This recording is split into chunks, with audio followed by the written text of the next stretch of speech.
মোৰ এই কম্পিউটাৰটো বেছি দিম বুলি ভাবিছোঁ। ল'ব নেকি বাৰু কোনোবাই? কিনিছিলোঁ বহুত কিবা কিবি কাম কৰিম বুলি, কিন্তু সেইমতে নহ'ল। হয় কেতিয়াবা মানুহৰ জীৱনত ভবা মতে কিছুমান কাম হৈ নুঠেগৈ। খুব আশাৰে কিনিছিলোঁ আৰু কিনি ঘৰতে এনেই থৈ দিয়াৰ দৰেই হৈছে। একো কামেই হোৱা নাই। মাত্ৰ এখন শ্বৰ্ট মুভি মই এডিটিং কৰিলোঁ, যিখন আপোনালোকে চালে অভিমান। বৰ্তমান অভিমানখন 20 লাখতকৈও অধিক ভিউজ আছে ইউটিউবত। আপোনালোকে গৈ চাব পাৰিব। যদি নাই চোৱা তেতিয়াহ'লে মই লিংকটো ডেছক্ৰিপশ্যনত দি থৈ দিছোঁ। বহুতে ভাল পাইছে, সকলোৱে ভাল পাইছে অভিমানখন। এতিয়া কথাটো হ'ল, কিনিছিলোঁ ভালকৈ এডিটিং কৰিম, কিবা কৰিম বুলি, কাৰণ এই কম্পিউটাৰটো বহুত হেভি হয়। মানে এডিটিঙৰ কাৰণে একদম বেষ্ট। VFXৰ কাম কৰিবলৈ হওক বা ভালকৈ এডিটিং কৰিবলৈ হওক, কাৰণ হেং একেবাৰে নামাৰে। কাৰণ ইয়াত যিবোৰ মাল মন্ত্ৰ লগাইছোঁ একদম ভাল লগাইছোঁ। হেং চেং নমৰা ভালকৈ কাম কৰিব পৰাকৈ মই লগাইছিলোঁ। গোটেইখিনি ডিটেইল মই ভিডিঅ'টোৰ ডেছক্ৰিপশ্যনত দি থৈ দিছোঁ। তাত গৈ আপোনালোকে পঢ়িব পাৰে কিমান ইয়াত প্ৰচেছৰ লাগিছে, কিমান কি আছে, সকলোবোৰ মই ডেছক্ৰিপশ্যনত ধুনীয়াকৈ দি থৈ দিছোঁ। আপোনালোকে তাত গৈ সকলো ডিটেইলবোৰ চাব পাৰে। কম্পিউটাৰটোৰ বহুত নতুন হৈ আছে, টিপটপ হৈ আছে। ভিতৰতো চাওকচোন আপোনালোকে ইমান চফা হৈ আছে, কাৰণ মই বহুতেই বেছি মৰমত ৰাখোঁ। ধূলি পৰিব বুলি, বালি পৰিব বুলি মই একদম ঢাকি ৰাখোঁ, অকণমানো যাতে ধূলি নপৰক, সেইটো কাৰণে। যিসকলে ল'ম বুলি ভাবিছে মোৰ সৈতে কণ্টেক্ট কৰিব। মোৰ যিটো ইনষ্টাগ্ৰামৰ ID মনোজ ভাই, তাত আপোনালোকে গৈ DM কৰিব। মই তাৰো লিংক ডেছক্ৰিপশ্যনত দি থৈ দিছোঁ। ধুনীয়াকৈ গৈ তাতে DM কৰিব, আৰু ফোন নম্বৰটো মই দিয়া নাই। ডাইৰেক্ট আপোনালোকে গৈ ইনষ্টাগ্ৰামতে মেছেজ কৰিব। এই CPU টো বনাওঁতে মোৰ খৰচ হৈছিল ইমানখিনি, আৰু বৰ্তমান মই বেচিম বুলি ভাবিছোঁ ইমান দামত। এতিয়া বহুতেই কিছুমানে সুধি থাকিবতো যে কিমান হয় প্ৰাইচ, কিমানত বেচিব, বহুতেই সুধি থাকে। সেইটো কাৰণে মই ডাইৰেক্ট বেচা দামটো কৈ দিছোঁ, আৰু একদম বেচা দামটো কৈ দিছোঁ। মই ইমানত বেচিম বুলি ভাবিছোঁ।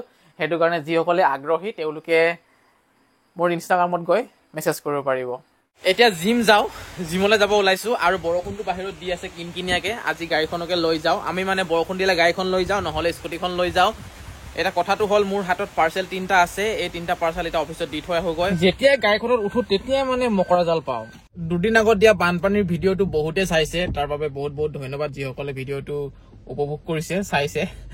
আৰু মই এটা বস্তু দেখুৱাবলৈ বিচাৰিছোঁ এইখিনিতেই। আৰু এতিয়া চাওক, পুৰা চাফা হৈ আছে, একো পানীয়ে নাই। আধা ঘণ্টাত পানী শুকাই গ'ল। বৰষুণটো যেতিয়াৰ পৰা এৰিলে আধা ঘণ্টাৰ ভিতৰত পানী একেবাৰে শুকাই গ'ল। কিন্তু ৰাস্তাটোৰ পৰা মানে বালিবোৰ উটুৱাই লৈ গ'ল, আৰু শিলগুটিবোৰ থাকি গ'ল ৰাস্তাত। এয়া চাওক, ৰাস্তাটো কিমান বেয়া হৈ গ'ল দেখিছেনে? প্ৰত্যেক বছৰে আমাৰ এইটো ৰাস্তা বেয়া হৈ যায়, আৰু উপায় নাই। শিলগুটিবোৰ এইবোৰ দেখিছেনে?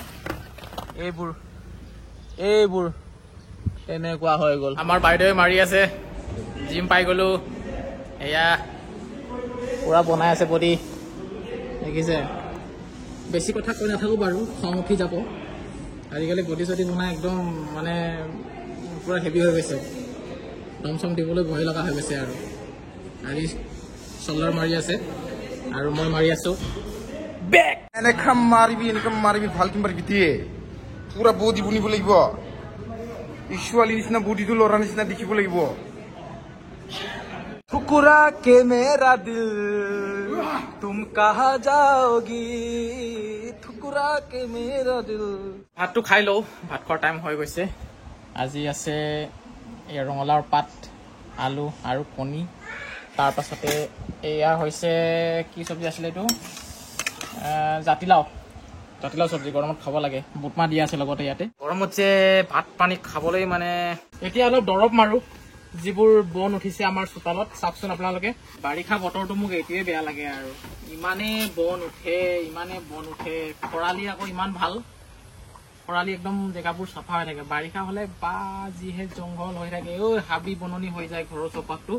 ভয়ে লাগে সাপৰলৈ মানে, কাৰণ গৰম দিনত সাপটো বহুত ওলাই যায়, আৰু মোৰ সাপ দেখিলেই ভয় লাগে মানে। বাকীটো দূৰৰে কথা। ৰাতিপুৱাৰ ভাগত অকণমান কিনকিনাকে বৰষুণটো দিছিলে, বহুত ভাল লাগিছিলে। ভাবিছিলোঁ আজি বতৰটো অলপ ঠাণ্ডা হ'ব নেকি বুলি, কিন্তু এতিয়া চাওকচোন, আকৌ দিলে টিকাফটা ৰ'দ।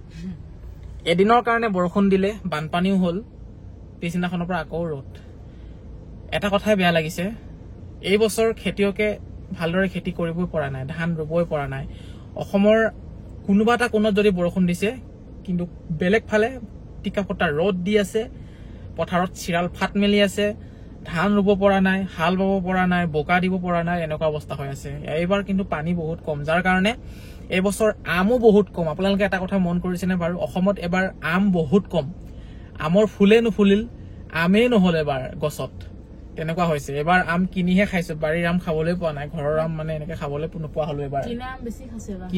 কিনা আম কিন্তু বহুত খালো। আৰু আজি মানে কি কৰিম আৰু, গৰম লাগি আছে বুলি অলপ নদী ফালে গা ধুবলৈ যাওঁ বুলি ওলাই আহিলো। দেখাই নাপায় আনাৰস লওঁ বুলি ভাবিছো, কেঁচা। আহি গলো বন্ধুসকল ধুনীয়া এডোখৰ জেগাত। আমি মানে যেতিয়াই সময় পাওঁ তেতিয়াই এই নদীখনলৈ আকৌ গা ধুবলৈ। আমাৰ ঘৰৰ পৰা বেছি দূৰ নহয়, প্ৰায় 20 মিনিটমান সময় লাগে আহিবলৈ। আৰু এতিয়া দুইজনীয়ে ঐ কি কৰিছ এইটো? মই এইটো আনাৰস খাবৰ কাৰণে লাঠি লৈ আনিছো। মানে এইটো এনেকে কি বুলি কয়, এইটো সুমিয়া এনেকে খাম। কি হ'ল, নাই পৰা, মই কাটিম ৰ, চিন্তা কৰিব নালাগে। আনাৰস বহুতে খাই ভাল পায় কিন্তু কাটিব নাজানে, মই আজি কাটি দিম বাৰু। দুটা আনাৰস ৰেডি, এতিয়া কাটি দিওঁ। আৰে বাহ, ইমান টান যে শক্তি কিন্তু মোৰো আছে কৈছে ই। আৰে পচি গ'ল যে, তোৰ কটাৰীটো মামৰ নাইতো। মামৰ খুৱাইছ বোলে তই আমাক। ऐसा तो नहीं होगा मनुष भाई। বহুত টান দে।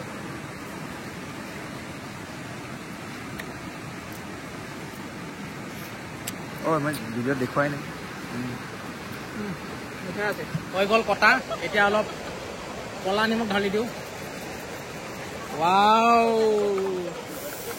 কি মজা লাগিব এতিয়া, মজা মজা মজা। চালিয়া, এইটো পৰিৱেশত এনেকুৱা ধৰণৰ বস্তুবোৰ খোৱাটোহে মজা বেলেগ, নহয় জানো? কোনেনো বেয়া বস্তুবোৰ খায়? সুস্থ মানুহে খায় বেয়া বস্তু, আমি আকৌ ফল মূলহে খাওঁ এইবোৰ জেগাত আহিলে দেই। নামি গলো এতিয়া আমি পানীত। ক'ত খাম? পানীৰ ভিতৰতে খাম নেকি? হা, চবেই বোলে পানীৰ মাজতহে খায় আনাৰস, সেইটো কাৰণে ময়ো আহিছো আৰু। ইয়াত নহয়, সেই আগৰ শিলটোলৈ যাওঁ, সেই আগৰ শিলটোলৈ যাওঁ ব'ল। কি বঢ়িয়া লাগিব মিঠা মিঠা আনাৰস নদীৰ মাজত বহি খাম গৰমৰ বতৰত।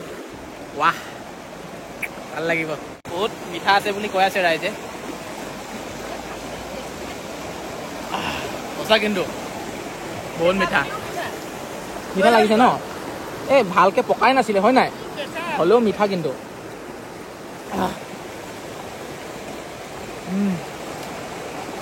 ৰসটো কেনেকে খাইছে চাওক ৰাইজ। শান্তি পানী নেকি? শান্তি পানী নেকি? মন দে কৰিব।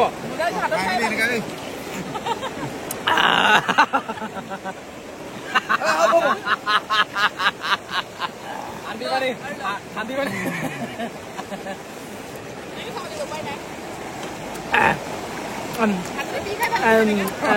ইমান ভাল লাগিছে ন? ৰসখিনি খাই বহুত ভাল লাগে অ, সঁচাকে বহুত ভাল লাগে। Last finishing, last finishing. এয়া কুৰকুৰি, এইটো বাদাম আৰু এইটো কাবেলি বুট। এইটো বহুত টেষ্টি আছে, খাইছা? আৰুনো কিমান খাই থাকিম, এতিয়া গাটোৱে তিয়াই দিওঁ দেই। ডুবকি মাৰ এনেকে কি গা ধুৱে? ডুবকি মাৰিব নোৱাৰো, ভয় লাগে। আমি যোৱা সপ্তাহ গৈছিলোঁ নামচাইত। নামচাইৰ নদীৰ পানীটো যিমান ঠাণ্ডা, তাতকৈ এইটো ঠাণ্ডাটো বহুত কম, অলপ নৰ্মেল হয় এইখিনি পানী। কিন্তু নামচাই চাইডৰ পানীখিনি বহুত ঠাণ্ডা, বৰফৰ দৰে।